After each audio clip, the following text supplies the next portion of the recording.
Hi, listeners. Can a legal recruiter be a U.S. Naval Academy graduate, a public speaker, trainer, and author, a blackjack card counter, a podcast host, and an artist? Why, yes, he can. Listen more to find out. Welcome, Scott, to the Future is Bright podcast. It's great to have you on the show. Thank you, Chris. I'm excited to be here. So, Scott, I've known you for a long time. I think it's been 10 years plus. Yeah, and plus. Would love to dive in with some of that genesis for you on your journey. I think you're extremely fascinating with all the different things you've done. And so you're a Naval Academy guy. Please describe that to my audience, understand that. Yeah, well, when I was a kid, my dad was a career Marine officer. All I ever wanted to do when I was young, I just wanted to be a warrior. And so worked really hard in school, earned an appointment to the Naval Academy.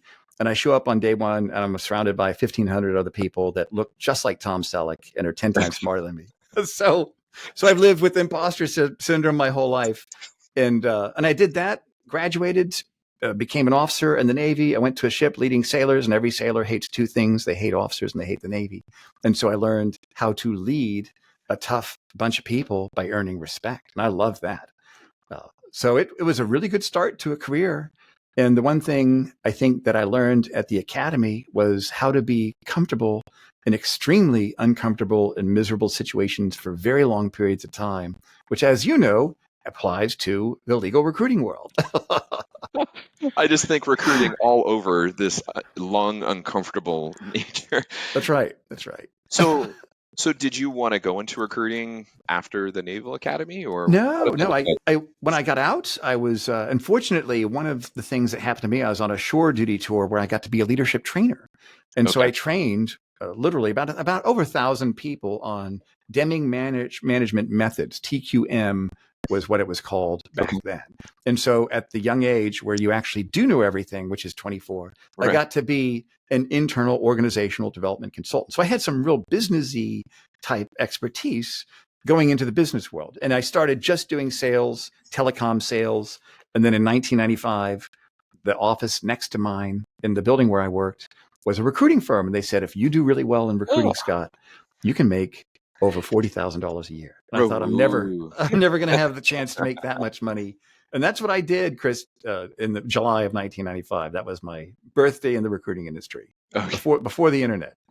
And was that construction recruiting? It was, yeah. Okay. Recruiting for large building contractors that build stadiums, hospitals, things like that. Fascinating. And was it very location specific? Were you doing nationwide? It was nationwide. The company I was with actually didn't pay me for commissions that I made. So, nice. Imagine that. And I then started my own business, literally card table in a 1-bedroom apartment. Not even knowing this was an industry. If I'd known that there were other companies that did this, I would have sought some help. So that's what I started as. And did you get all your training from them, or was it really just kind of hands-on learning as you go?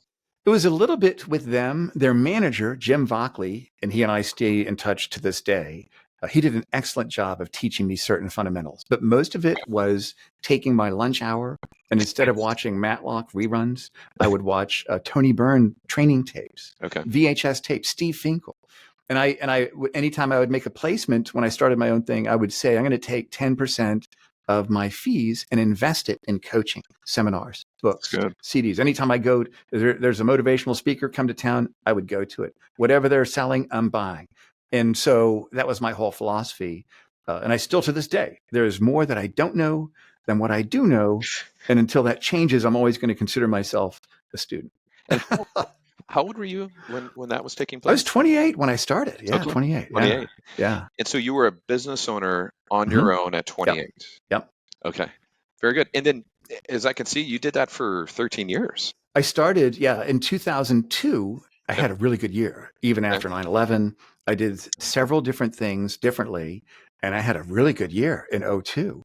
And some friends of mine owned staffing and recruiting companies, and I knew them from a trade association. And I would say, hey, let me just come to your office. I'll do a lunch and learn, no charge. And I started teaching people a business. And then I thought, I really like this. And I created in 2003 a legitimate training company, which evolved to a globally respected brand. where over 4,500 recruiting companies from 36 countries invested in all the resources that I created. It's amazing. That's a wonderful Yeah. following. So, do you still train?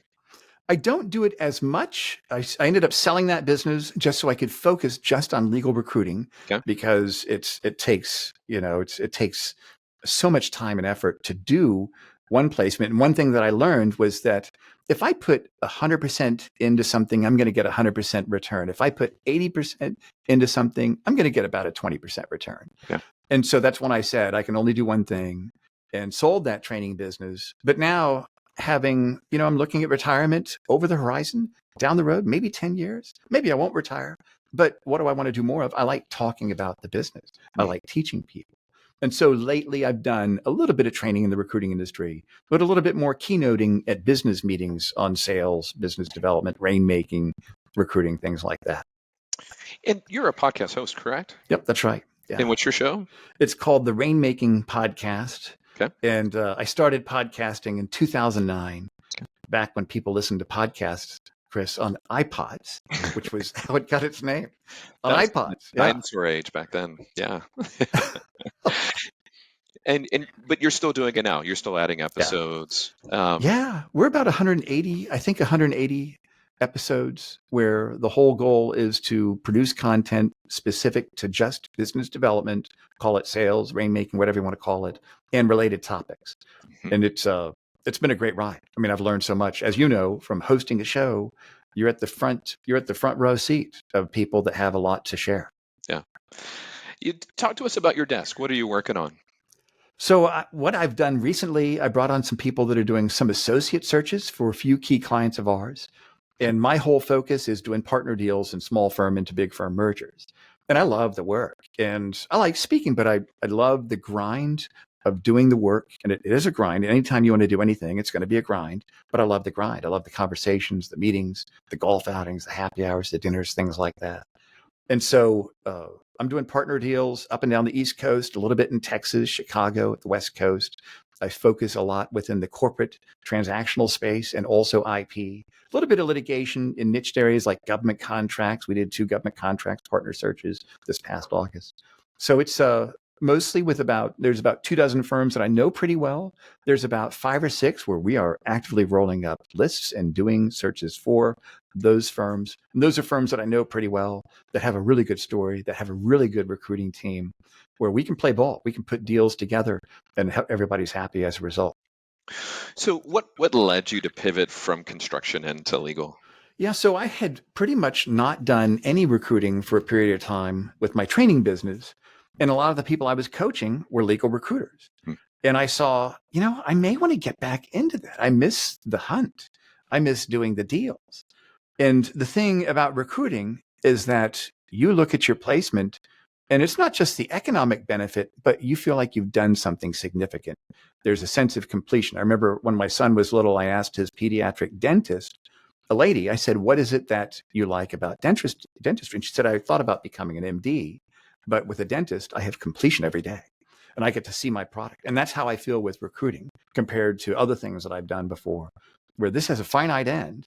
And when you do it right, everybody's happy. And so that's when I saw, I think I want to do that. And a lot of the people, and I'm grateful to people like Dan Binstock, Gary Miles, Ross Weil, Keith Fall, Bill Vahaska, people that took time to help me understand what do these big words mean. And placement is placement. The core variables are malleable to other industries, but legal and any niche has its own nuance. And so that kind of helped me shorten that learning curve just by having good friends, David Garber too, that could help me understand legal. And it's really the NALSC, National Association of Legal Search Consultants, that whole cadre of industry colleagues that helped out. And take a minute and describe what is NALSC, why NALSC?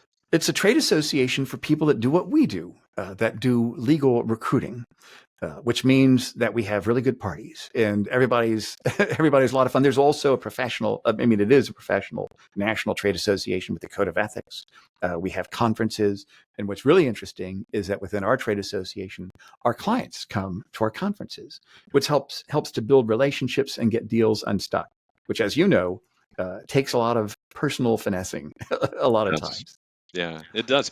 So, would love for you to share some insights you have for partners around either becoming rainmakers, sustaining Mhm. that ability to be a rainmaker.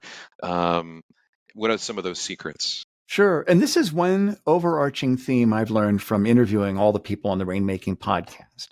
The overarching theme is curiosity, Mhm. where you want to be curious about what makes your clients tick, what keeps them up at night, what are the problems that they have. And when you can showcase expertise that fits at the nexus between their personal emotional context of that issue and you solving the issue, that's how you become a rainmaker. And getting the word out and doing things consistently with regular habits to showcase your expertise. It's not easy, and I don't think you can delegate all of that to a marketing department. I think some firms are pretty smart. And there are some firms that hire people that help their clients learn how to do business development. There's a lot of business development coaches for the legal industry that I've interviewed on my show. And so I'd say the answer to your really good question is know how you can solve the problems, what's distinct about you, and how can you get the word out that you are the one that has that answer. Um, would love for you to share insights for, say, like in-house counsel and how to think about the career long term.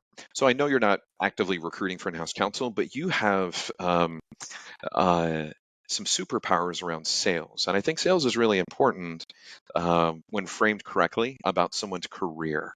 How would you help somebody think through uh, who they are and continuing to kind of move up the ladder related to that? So I think any professional, and this isn't just people in the legal industry, it's knowing, number one, what is distinct about you, not just what's different, but what can you say about yourself that nobody else can say about themselves? And knowing that and really finding what is that edge that you get that compared to others can help you go far. And I don't want to make it sound like it's a competitive situation, but there is only so much room at the top. So I think that's number one. I think number two would be leadership, which really is showing that you are someone that can be trusted.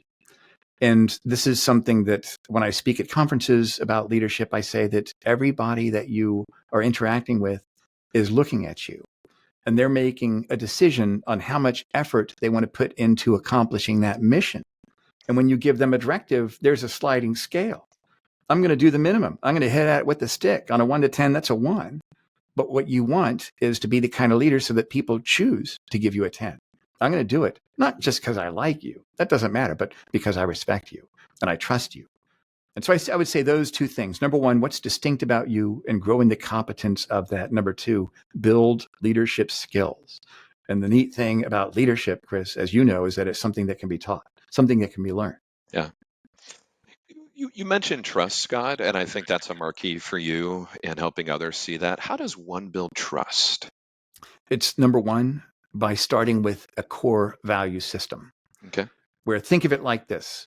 If you had all the money in the world, all your relationships are perfect, you had all the time in the world, what's left over? Mm. And those are your core values. So self-awareness. Self-awareness, absolutely. Okay. And making a decision. These are the core values that I will live by. And when you come to that hard decision, where is your focus going to be? Is it on the easy payoff or is it on the hard right, where you've got to make that tough decision? And this is something that's what's interesting, seeing organizations up close and personal. Sometimes it is frustrating when you find a law firm that says our core values are excellence and integrity, and you see they don't live by it. Mm-hmm. You don't, and people talk, bad news travels faster than good news, even in any organization. So I'd say number one is define what your core values are. Number two, clarify your life purpose. And people might say, this is kind of touchy-feely for me. Don't shut it down just yet. Trust me on this. When you know exactly who you are, what motivates you, and where you're going, that becomes incredibly attractive to other people. Yeah. People don't want to be pushed, but they're okay they're okay following someone. Yeah. So you have to become someone who is followable. And those are the two things I would start with. What are your core values and what is your purpose in your life? And get clear on that. Nobody else has to see that. You have to know it. And when you are that person, there will be enough opportunities for people to observe you and they will make a decision. And here's an example, Chris. I remember one year one of my relatives was passing away in his 90s. His whole family was there. All the in-laws, everybody. We're in the hospice home. And when he died, I stood outside and just wanted to get a breath of fresh air. And the building right next to the hospice home was a Montessori school. And the kids had just been let out on recess, and they're yelling, and they're so loud, and they're screaming. And I see the teachers, and they're just sitting there watching the kids play. And I'm thinking, my goodness, how come they can't keep those kids quiet? Don't they know that people are grieving over here? And then I realized, I look at the hospice home, and all the windows were open where the guests could get up and go stand by the window or sit on their patio. All the people there were looking and listening to the kids playing. And that's when I realized that either through really bad zoning laws or divine intervention, there was a healing symbiotic relationship. One entity to the other was giving strength and healing, and they didn't even know it. That's what leadership is all about. People are always observing. And this is something I think is true with law firms. They're always looking for a reason not to work with anybody. They will find any reason. That person said foul language on the call. I'm not going to work with them again. They're looking for reasons to disqualify people. Employees are the same way. Mm-hmm. They're looking for reasons not to follow someone. Well, he falsified that document. I can't trust him. Or even something little, rolling of the eyes when you talk about a colleague, talking about people behind closed doors. Well, that erodes trust. So it really is, Chris, all about trust, starting with your core values, your purpose, make a decision. I'm willing to fail to win if I live consistent with my core values. Thank you. I think that was very well articulated, Scott. And it's that ownership, self-awareness, and then just remaining genuine through the process. I love that. And I would agree. That would definitely, and that does create trust. Let's take some additional steps. So you have some passions I'd love to touch on. Mm-hmm. I know that your first one, you're eloquent, you speak, you are hired for speaking. Mm-hmm. Tell us about that. Tell us what venues and who are you speaking for? What Sure. Like? I'll speak to any business group on the topics of business development, except for people that are selling timeshares to old folks with no money. But any sort of B2B sales or professional services organization, I'm a really good fit for. I'll speak to them, and I'll even talk about topics of recruiting and retention. And so I kind of use game theory as a metaphor when I speak on those. So I love to do that. I speak a lot within the legal industry. I've spoken to the National Association of Law Placement. And so it's something I really love to do. And I've thought about maybe I should just do that. But I love the grind of doing the partner deals. That's a lot of fun. And when they work, it's really good. And when they don't, it's really bad, as you know. Yeah. But I'd say number one is just I love to speak and present ideas in a way that get people to change and to do things differently. Talk to me about this next one. So a lot of people know you for your Instagram account and painting and being an artist. Help us understand what you're up to. Yeah, so I started painting with watercolors 20 years ago, took a break, got back into it 10 years ago, took lessons, and then I like the intellectual challenge of art because you learn something every time you paint. Yeah. And that's what really motivates me. That's what I love about recruiting. I learn something every time I do deals. And I always learn something. Every day I document what was my greatest achievement and what was one thing I've learned. I've done that every day since 2017. And that's what I love with art also, is that there's no end to what you can learn. YouTube is a fantastic teacher. I mean, sometimes on the weekends, I will stay up till 1:30 in the morning painting and just one more and I stop. No, just one more painting and I'll stop. So I've decided that for now, 100% of all the proceeds go directly and straight to Shalom Farms. It's a charity where we live in Richmond, Virginia, that has land where you plant, harvest food that's given to food-starved areas in Richmond, which surprisingly exists in a city like Richmond. That's awesome. So it's great. We had an open house 2 weeks ago, raised about $1,100. 100% went to Shalom Farms. So that's what I love to do, is to paint for a worthy cause. At least for now. Someday I'll be charging, and it'll be a lot, but not now. You also write. You've written several books. You Yeah. mentioned you're working on one. I'd Yeah. love for you to share the story of what's inspired you to write the book you're writing right now. Yeah, sure. And the first book I wrote, and I've written several within the recruiting industry, but the two that are still in print, one of them is Why They Follow, How to Lead with Positive Influence. And whether someone's a manager or even in sales or recruiting, sales is a leadership business. You have to lead people forward in a way that benefits them. Then the other one was a co-authorship opportunity with Henry DeVries and Mark LeBlanc called Rainmaker Confidential. This next book I'm writing is called The Sales Casino, because business is a game. And I used to be a professional card counting blackjack player years ago. I was mentored by two alumni of the MIT blackjack team. So I've been kicked out of casinos. I've been banned from casinos. I've counted cards in 26 casinos just in Las Vegas. It was a side business. Did it for a year and a half. Made a little bit of money, not a lot, not a lot to justify it. There's no scale. There's no leverage. But I learned how to make good decisions. And I found that when I was teaching people the recruiting industry or speaking at sales meetings, that we're using game theory. And so that's my book, The Sales Casino. And that's my niche. I speak at sales meetings, a lot of them in Vegas or other casino venues, because business is a game. And if you follow certain principles of game theory in client development, it helps you to, number one, make effective decisions. Number two, be effective in your execution. And number three, takes the sting out of disappointment.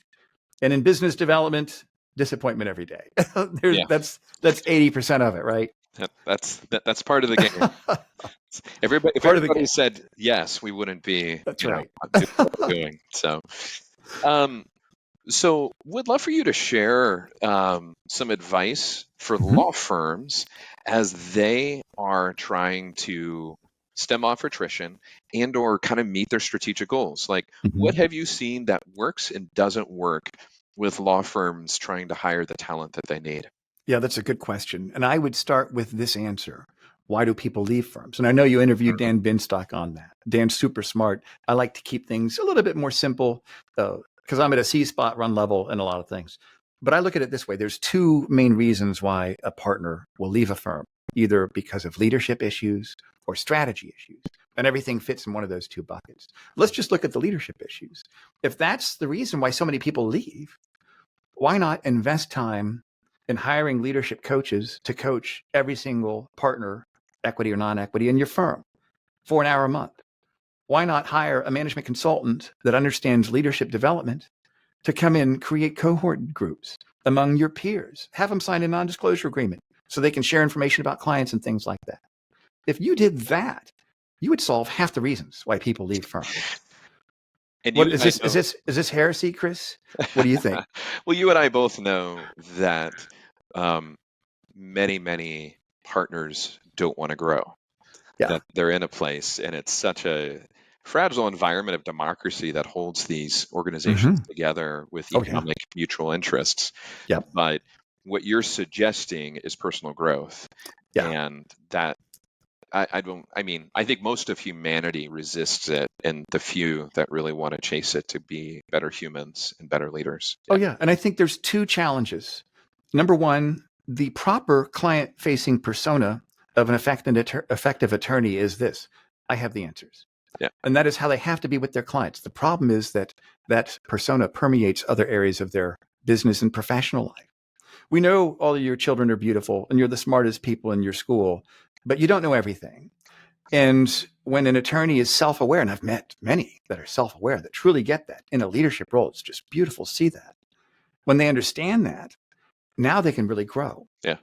Like I said, I know there's more that I don't know, the more than I do know. And until that changes, I'm always going to be a student. I think that's one. And I think the other thing, and you mentioned this, Chris, is the structure and even how firms are held together. I didn't have any preconceived ideas. I'm not an ex-lawyer like you. I came into it I'm not an saying, ex-lawyer either. I know I came into the legal saying, man, you guys are all messed up. Why are you running these organizations this way? But that's just the way it is. And so I think that a law firm is nothing but a collective of peers held together only by conditional promises to each other. Yeah. And that's it. And that's fragile. And one little speed bump can cause one person to leave. Here's a bankruptcy group that just left. Oh, and then all these other people. I don't want to be the last one here. I don't want to get on the hook for everything else. I better go too. Yeah. And so at its core is leadership, again, which is the solution to more than half the problems. But I think that's my observation. And that's why I look for people that have leadership skills. I don't care how much time you spent in the library. Tell me what you did before. Yeah. Tell me about where did you play sports? Were you a musician? You got to practice 3 or 4 hours a day as a kid without your mom telling you to do it. And you got to take direction and realize it's not all about you in a symphony. Yeah. You got to take. And so those are the things that I think make a richer experience in life and also add to the zest of an organization. And so those are things that I try to look at and bring out in the conversation. And when I work with clients, working with clients that understand that, that understand it's about people. And when I find a good firm, I just give them a bear hug. And I'm so grateful that I've earned their trust and we're doing good, exciting things together. And they understand that. Would love to pick your brain about trends you're seeing for the law firm industry. You've had your hands in it for over 10 years now. Mm-hmm. What are you seeing now? What do you expect over, say, the rest of the 20s? Sure. And I'm not going to repeat what my hero, Gary Miles or Sharon Mann said in your previous episode a few years ago. I mean, WWGD, what would Gary do? I got a bracelet that says that, I think. And so I think for me, I've seen that firms have realized we've got to do something. We've got to either merge, and now we're a top 50 firm because big companies work with big firms. And you have a big name, you get coverage. Like we know, I'm not going to get hit if this firm doesn't produce because it's that firm. The problem with that is that everybody else had the same idea. Yeah. It's kind of like Twitter was great in the early days, but now everybody else is on it. So it's so crowded. Nobody goes there anymore. It's too crowded. And so I think that was one trend that I think some firms are starting to realize they have to be distinct. They have to be, and this is a mind meld moment when I'm meeting with the law firm leader and I'll ask them this question: what can you say about your firm that nobody else can say about their firm? And you can't tell me culture. Go. You would think that we're having a moment of silence here, but we got to start with distinction. That's why I like firms like, I'll mention the firm's name, Chapman and Cutler. Finance, AmLaw 200, they're known for one thing. And so I look for firms that have a good story. So I think firms are realizing they've got to do something. It's either get bigger or become more boutique-y. Not boutique-y, you got to have all resources and things, but you got to have a good story. What's distinct about you? What can you say about your firm that nobody else can say? So I think that's what firms, the trend that I see is they've got to do something to attract talent. And if you can attract the clients also, when you've got the talent, when you bring on a partner that has a book, it's not just the top line revenue, it's the trust. There's that word again, that this partner has earned over the past 20 or 30 years with a cadre of C-suite executives. And that trust starts on day one. And that's when you can start building things together. Yeah, agreed.